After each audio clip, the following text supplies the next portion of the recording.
BKC વિસ્તારમાં Jio garden પાસે સીઆઈએસએફના એક કોન્સ્ટેબલે ગોળી મારી આત્મહત્યા કરી લીધી હતી। તેના મૃતદેહને અંતિમ વિધિ માટે અમરેલી ખાતે લાવવામાં આવ્યો।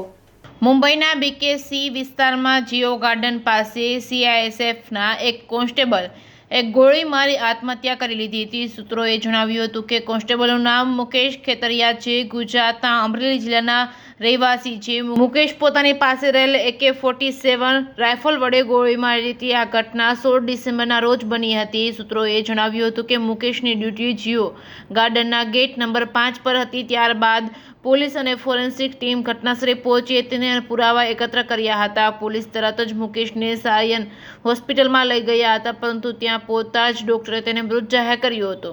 પોલીસને સ્થળ પરથી તેની AK-47 મળી આવી હતી અને સીઆઈએસએફ અધિકારીઓએ મુકેશના પિતા ખોડાભાઈને આની જાણ કરી હતી। બીકેસી પોલીસે આ કેસમાં એડીઆર નોંધીને તપાસ હાથ ધરી હતી। ડેડ બોડીને અમરેલી ખાતે પરિવારજનો પાસે લાવવામાં આવી હતી। પરિવાર દ્વારા મુકેશની અંતિમ વિધિ કરવામાં આવી હતી, જેમાં અમરેલીની જનતા પણ જોડાઈ હતી। Reporting by Jainik Suchitra, Amreli.